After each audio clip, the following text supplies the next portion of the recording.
Good morning all. मैं नवल आप लोगों का मेरे चैनल फन गुरुकुल पे स्वागत करता हूं। आज हम लोग डिस्कस करेंगे बेलाडीज एनोमली। ठीक है, लास्ट वीडियो में हम लोगों ने पेज रिप्लेसमेंट एल्गोरिथम डिस्कस कर लिए। अगर अभी तक आपने मेरा चैनल सब्सक्राइब नहीं किया है तो आप मेरे चैनल सब्सक्राइब कर लीजिए और बेल आइकन को प्रेस कर लीजिए ताकि आपको नोटिफिकेशन मिलता रहे। ठीक है, तो जो हमने पेज रिप्लेसमेंट एल्गोरिथम पढ़ी थी तो उसका कंसेप्ट क्या था कि अगर हमारी ये क्या है, मेन मेमोरी है। ये हमारी क्या है, मान लो मेन मेमोरी है। ठीक है, ये हमारी क्या है, सेकेंडरी मेमोरी है। तो हमने क्या पढ़ा था कि डिमांड पेजिंग में स्टार्टिंग में सारे पेजेस कहाँ पर रहेंगे, सेकेंडरी मेमोरी में रहेंगे, और जिस पेज की डिमांड आएगी वो पेज कहाँ पर आएगा, मेन मेमोरी में। ठीक है, और मेन मेमोरी में हमने पढ़ा था कि हर एक प्रोसेस के लिए कुछ फ्रेम्स अलोकेटेड होती थी। तो अगर मान लो क्या है, वो फ्रेम्स फुल हैं और फिर कोई अगर पेज आएगा तो किसी ना किसी पेज को रिप्लेस करना होगा। ये हमने वो ना पढ़ा था। तो अगर हम ये सोचें कि अगर मान लो किसी प्रोसेस को नंबर ऑफ फ्रेम्स मान लो 3 एलोकेटेड है, ठीक है, तो पेज फॉल्ट ज्यादा होंगे, या नंबर ऑफ फ्रेम्स 4 है, नंबर ऑफ फ्रेम्स 5 है, तो पेज फॉल्ट ज्यादा होंगे। अगर हम नंबर ऑफ फ्रेम्स इंक्रीज करें तो पेज फॉल्ट में क्या चेंजेस आएंगे। तो हम समझ सकते हैं पेज फॉल्ट कब आ रहा था। पेज फॉल्ट तब आ रहा था जब जो फ्रेम्स थी वो फिल रहती थी किसी ना किसी पेज से, और जो पेज की रिक्वायरमेंट आती थी तो वो पेज प्रेजेंट नहीं रहता था और पेज फॉल्ट होता था और हमको पेज रिप्लेस करना होता था। लेकिन अगर मान लो कि फ्रेम्स ज्यादा होंगी तो ऑब्वियस सी बात है ज्यादा पेजेस क्या है, मेन मेमोरी में आ पाएंगे।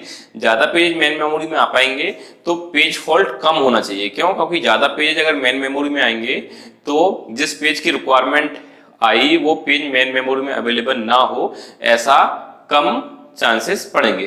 ठीक है, तो ये क्या है, नॉर्मल सिनेरियो है। लेकिन बेलाडीज ने फिर ये चेक किया कि जैसे जैसे नंबर ऑफ फ्रेम्स इंक्रीज होती हैं पेज फॉल्ट में क्या सिनेरियो चेंजेस होते हैं। तो वो हम डिस्कस करते हैं कि क्या चेंजेस आते हैं।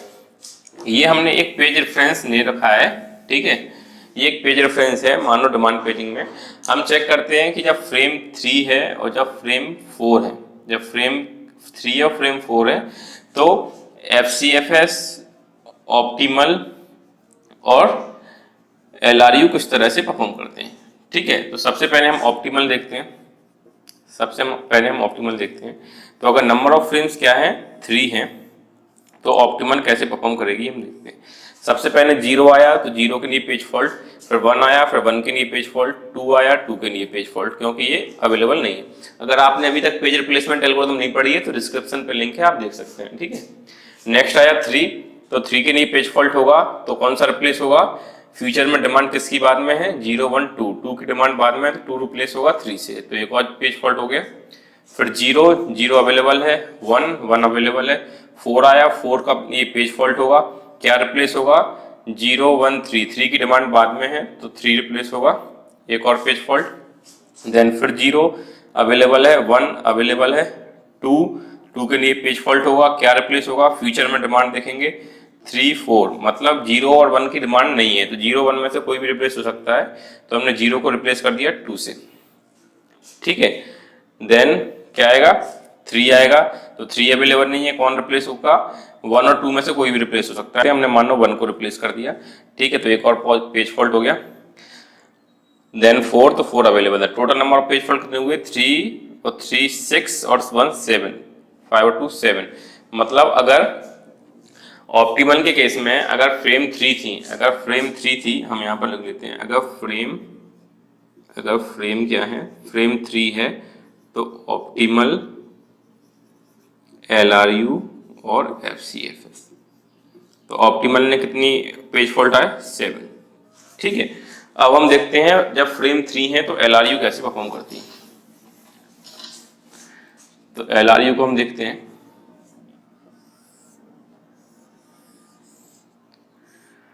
सबसे पहले 0 आएगा, पेज फॉल्ट, 1 आएगा, पेज फॉल्ट, 2 आएगा, पेज फॉल्ट।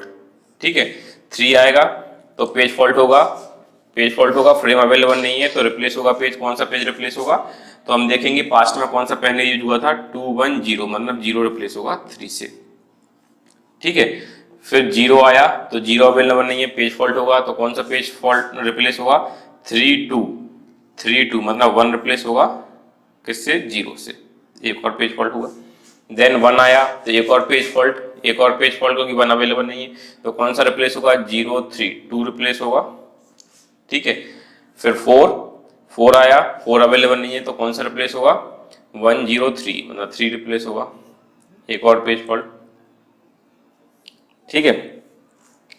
देन 0 आया, 0 अवेलेबल है, 1 आया, 1 अवेलेबल है, 2 आया, 2 के लिए पेज फॉल्ट होगा, 2 के लिए पेज फॉल्ट होगा तो कौन सा रिप्लेस होगा, पास्ट में देखेंगे 1 0 4 4 रिप्लेस होगा 2 से, ठीक है। देन 3 आया, 3 के लिए फिर से पेज फॉल्ट होगा, पेज फॉल्ट होगा तो क्या रिप्लेस होगा, 2 1 0 0 रिप्लेस होगा 3 से, ठीक है, एक और पेज फॉल्ट। देन 4 आया, 4 अवेलेबल नहीं है तो कौन सा पेज रिप्लेस होगा, 3 2 1 1 रिप्लेस होगा 4 से। तो total number of page fault कितने हुए, 1 2 3 4 5 6 7 8 9 10। तो LRU केस में कितने पेज फॉल्ट हुए, 10, जब फ्रेम नंबर क्या है, 3, ठीक है। अब हम FCFS चेक करते हैं, ठीक है, FCFS चेक करते हैं हम। तो FCFS जब फ्रेम क्या है हमारी 3 है, जब फ्रेम क्या है 3, ठीक है।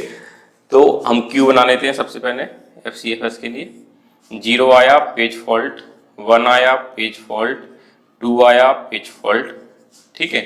देन 3 आया तो पेज रिप्लेस होगा, पेज रिप्लेस होगा, कौन सा पेज रिप्लेस होगा, 0, तो 0 रिप्लेस हुआ, 3 आ गया, एक पेज 1 2 3 4 पेज फॉल्ट होगा, ठीक है।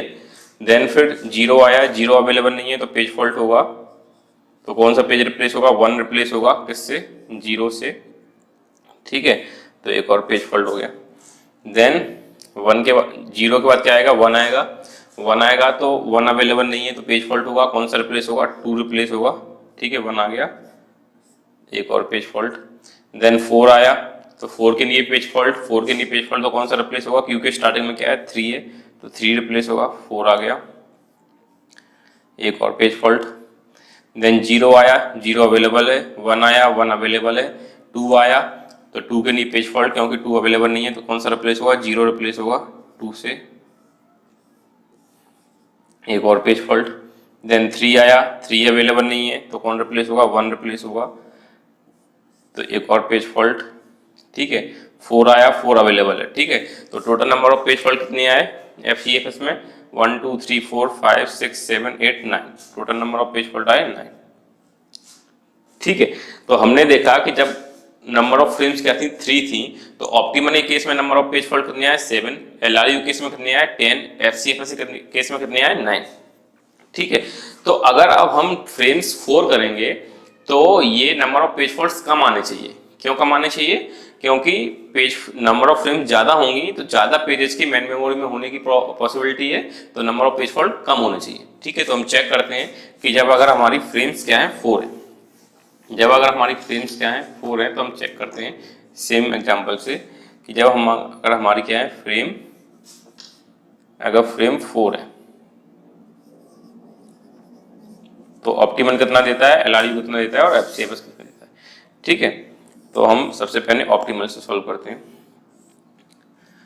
ऑप्टिमल के केस में 0 आया, पेज फॉल्ट, 1 आया, 0 आया, पेज फॉल्ट, 1 आया, पेज फॉल्ट, 2 आया, पेज फॉल्ट, क्योंकि मेमोरी में नहीं है, 3 आया तो पेज फॉल्ट, फिर से 0 आया, प्रेजेंट है, 1 आया, प्रेजेंट है, 4 आया तो पेज फॉल्ट होगा, क्योंकि 4 अवेलेबल नहीं है तो कौन सा पेज रिप्लेस होगा, फ्यूचर में नीड देखेंगे हम, 0 1 2 3, 3 की सबसे लास्ट में है तो 3 रिप्लेस होगा, 4 आ गया, ठीक है। तो एक और पेज फॉल्ट। देन 0 आया, अवेलेबल है, 1 आया, अवेलेबल है, 2 आया, अवेलेबल है, 3 आया तो पेज फॉल्ट होगा, कौन सा पेज रिप्लेस होगा, फ्यूचर में केवल 4 की नीड है तो 0 1 2 में से कोई भी रिप्लेस हो जाएगा, तो 3 रिप्लेस हो गया मान लो, ठीक है। तो total number of page fault कितने हुए, 6, total number of page fault कितने हुए, 1 2 3 4 5 6। तो आप देख रहे हैं कि जब फ्रेम 4 हुई तो ऑप्टिमल के पेज फॉल्ट कितने होगा, 6, जबकि फ्रेम 3 में ऑप्टिमल के पेज फॉल्ट कितने थे, 7, ठीक है। अब हम देखते हैं LRU कैसे परफॉर्म करती है, ठीक है। तो हम LRU चेक करते हैं। जब अगर नंबर ऑफ फ्रेम्स क्या है, 4 है, ठीक है। 0 आया, पेज फॉल्ट, 1 आया, पेज फॉल्ट, 2 आया, पेज फॉल्ट, 3 आया, पेज फॉल्ट, ठीक है। देन 0 आया, प्रेजेंट है, 1 आया, प्रेजेंट है, 4 आया, पेज फॉल्ट, पेज फॉल्ट होगा 4 के लिए तो कौन सा रिप्लेस होगा, पास्ट में चेक करेंगे कि सबसे पहले कौन सा यूज हुआ था। ठीक है, तो 1 0 3 2, तो सबसे लास्ट में क्या यूज हुआ था 2, तो 2 रिप्लेस होगा 4 से, एक और पेज फॉल्ट हुआ। देन 0 प्रेजेंट है, 1 प्रेजेंट है, 2 के लिए पेज फॉल्ट होगा तो क्या कौन सा पेज रिप्लेस होगा, पास्ट में देखेंगे हम 104 104, 3 सबसे पास्ट में यूज हुआ था तो 3 रिप्लेस होगा 2 से। ठीक है, एक और पेज फॉल्ट। देन 3 आया तो 3 के लिए पेज फॉल्ट होगा, कौन सा पेज रिप्लेस होगा, 2104, 4 रिप्लेस होगा 3 से, क्योंकि 4 सबसे फास्ट में यूज हुआ था। देन 4 आया था, 4 के लिए फिर से पेज फॉल्ट, तो कौन सा पेज रिप्लेस होगा, 3210, 0 रिप्लेस होगा 4।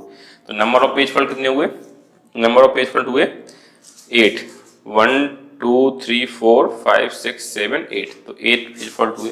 तो आप देख रहे हो LRU के केस में जब फ्रेम 3 थी तो पेज फॉल्ट हुए थे 10, जब फ्रेम 4 हुई तो पेज फॉल्ट कितने हुए 8। अब हम FCFS को चेक करते हैं। ठीक है, FCFS को हम चेक करते हैं। FCFS नंबर ऑफ फ्रेम्स कितनी है 4, ये हमने क्यू मेंटेन कर ली। ठीक है, सबसे पहले 0 आया, पेज फॉल्ट 1 आया, पेज फॉल्ट 2 आया, पेज फॉल्ट 3 आया, पेज फॉल्ट। ठीक है, देन फिर से 0 आएगा, प्रेजेंट है, 1 आया, प्रेजेंट है, 4 आया, पेज फॉल्ट होगा। पेज फॉल्ट होगा तो रिप्लेस कौन सा हुआ, जो स्टार्टिंग में 0 था, तो पेज फॉल्ट हुआ 0 रिप्लेस होगा 4 से। देन 0 आया, 0 प्रेजेंट नहीं है तो कौन रिप्लेस होगा, 1 रिप्लेस होगा 0 से, और एक और पेज फॉल्ट। ठीक है, देन 0 आ चुका है, देन फिर से 1 आएगा, 1 प्रेजेंट नहीं है तो कौन सा रिप्लेस होगा, 2 रिप्लेस होगा। ठीक है, 1 से, क्योंकि 2 क्या है, क्यू के स्टार्टिंग में। ठीक है, देन क्या 1 आ गया, फिर अब क्या आएगा, 2 आएगा, 2 प्रेजेंट नहीं है तो फिर से पेज फॉल्ट होगा, तो कौन सा रिप्लेस होगा, 3 रिप्लेस होगा। ठीक है, 2 से एक और पेज फॉल्ट। ठीक है, 3 आया, 3 प्रेजेंट नहीं है क्योंकि अभी फ्रेम्स ये हैं, तो कौन सा रिप्लेस होगा, स्टार्टिंग में क्या है 4, तो 4 रिप्लेस होगा 3 से। ठीक है, 4 आया, 4 प्रेजेंट नहीं है, कौन सा रिप्लेस होगा, 0 रिप्लेस होगा, तो एक और पेज फॉल्ट। ठीक है, तो नंबर ऑफ पेज फॉल्ट कितने हुए, 1 2 3 4 5 6 7 8 9 10, नंबर ऑफ पेज फॉल्ट हुए 10। तो आप चेक देख सकते हैं कि जब फ्रेम 4 की गई तो FCFS के पेज फॉल्ट क्या हुए, बढ़ गए। फ्रेम 3 में पेज फॉल्ट थे 9, फ्रेम 4 में पेज फॉल्ट कितने होगा, 10। ठीक है, वेलडी जी ने ये चेक किया कि जो FCFS जो पेज रिप्लेसमेंट एल्गोरिथम है, वो अगर जो FCFS पेज रिप्लेसमेंट एल्गोरिथम है वो क्या है, अगर फ्रेम्स इंक्रीज कर रहे हैं तो पेज फॉल्ट क्या हो रहा है, डिक्रीज होने के बजाय इंक्रीज हो रहे हैं। ठीक है, तो ये जो फिनोमेना है ये वेलडीज ने सबसे पहले देखा, इसलिए इसको वेलडीज एनोमली के नाम से, इसलिए इसको वेलडीज एनोमली बोलते हैं। ठीक है, ऐसा हमेशा नहीं है कि FCFS के केस में अगर हम फ्रेम्स इंक्रीज करें तो पेज फॉल्ट हमेशा इंक्रीज होंगे, ऐसा हमेशा ट्रू नहीं है। वेलडी ने चेक किया कि कुछ अगर पेज रेफरेंस का कुछ अगर ऑर्डर स्पेशल ऑर्डर है तो उस केस में क्या हो रहा है कि FCFS frame number of frames increase करने पे पेज फॉल्ट भी इंक्रीज कर रही है। फॉर एग्जाम्पल हमने ये एग्जाम्पल लिया तो क्या है, फ्रेम्स तो नंबर ऑफ पेज फॉल्ट क्या हुए, इंक्रीज हुए। हो सकता है किसी और एग्जाम्पल ने तो उसमें number of page fault increase ना हो, लेकिन वेलडी ने ये चेक किया कि ऐसा किसी भी एल्गोरिथम के साथ नहीं होना चाहिए, क्योंकि अगर हम फ्रेम्स इंक्रीज कर रहे हैं तो ऑब्वियस सी बात है नंबर ऑफ पेज फॉल्ट कम होने चाहिए। कुछ पर्टिकुलर पेजेस की डिमांड के साथ क्या हो रहा है कि FCFS number of page faults increase कर रही है। ठीक है, तो इसको हम क्या करते हैं, वेलडी एनोमली, इसको हम क्या बोलते हैं, वेलडी एनोमली। ठीक है, ये वेलडी anomaly exam point of view से काफी इंपॉर्टेंट है। मैक्सिमम टाइम ऑपरेटिंग सिस्टम से वेलडी एनोमली पूछी जाती है कि कौन सी एल्गोरिथम वेलडी एनोमली से सफर करती है। तो FCFS एल्गोरिथम जो है वो वेलडी एनोमली से सफर करती है।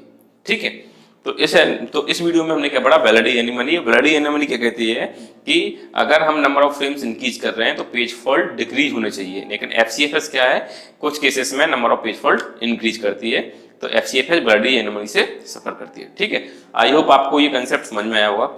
अगर फिर भी आपको कोई डाउट रह गया है तो आप कमेंट बॉक्स में मुझे कमेंट करके बता सकते हैं, ठीक है। अगर आपको ये वीडियो पसंद आई है तो आप उसको लाइक जरूर कीजिए, शेयर कीजिए अपने फ्रेंड्स के साथ, और अगर अभी तक आपने मेरा चैनल सब्सक्राइब नहीं किया है तो आप मेरा चैनल सब्सक्राइब कर लीजिए, बेल आइकन को प्रेस कर लीजिए ताकि आपको नोटिफिकेशन मिलते रहे। Thank you.